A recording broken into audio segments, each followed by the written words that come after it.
राज्याने हार्ड ड्रिंकवरील उत्पादन शुल्क वाढवलं आणि मग तळीरामांनी पर्याय शोधायला सुरुवात केली।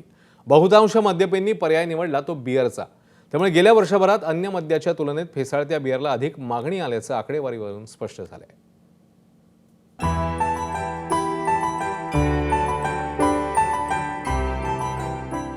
उन्हाळ्याचे दिवस, त्यात उंचपुऱ्या ग्लासात कलेकलेने ओतली जाणारी फेसाळती बियर।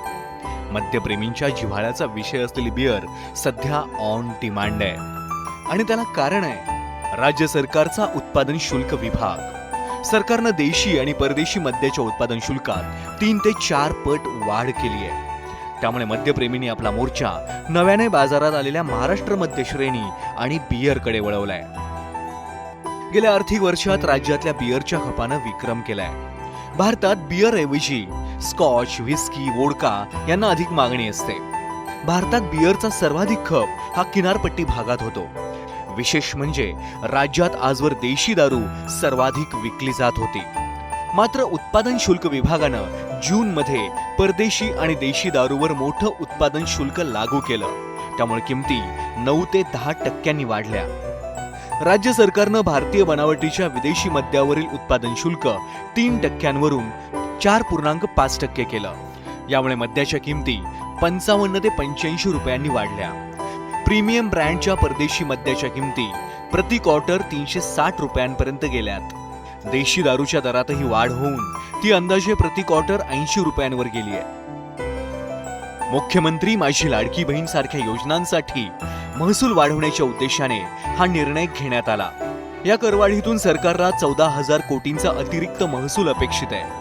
सरकारनं जून 2025 मध्ये केलेल्या उत्पादन शुल्क वाढीत बियर आणि वाईनला सूट दिली आहे। म्हणजेच इतर मद्याच्या तुलनेत बियरवर कोणताही अतिरिक्त कर लादलेला नाही।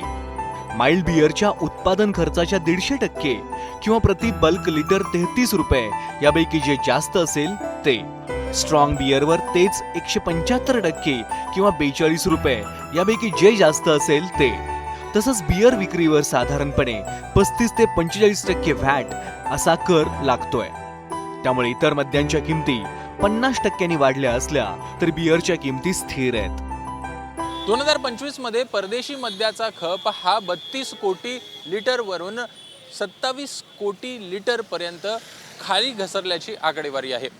त्याचवेळी बियरचा वार्षिक सरासरी खप हा साधारणपणे 38 कोटी लिटर वरून 46 कोटी लिटर पर्यंत वर गेल्याची माहिती आहे।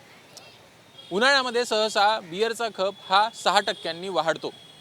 हिवाळा असो की पावसाळा, मागील 11 महिन्यांमध्ये बियरचा खप हा वाढतच असल्याची आकडेवारी आहे। राज्य सरकारला मद्य विक्रीतून दरवर्षी साधारणपणे 25,000 कोटी ते 30,500 कोटी रुपयांचा महसूल मिळतो। यापैकी सर्वाधिक म्हणजे साधारणपणे 15,000 कोटींहून अधिकचा वाटा हा भारतीय बनावटीचं विदेशी मद्य आणि बियर यांचा आहे। आता बियरचा खप कमालीचा वाढल्यामुळे त्यावरील कर न वाढूनही सरकारचा महसूलही फसफसून वाढलाय। त्यामुळे उन्हाळ्यात थंडगार दिलासा देणारी बियर तळीरामांना आणि सरकारलाही सुखद दिलासा देतेय। ब्युरो रिपोर्ट, एबीपी माझा।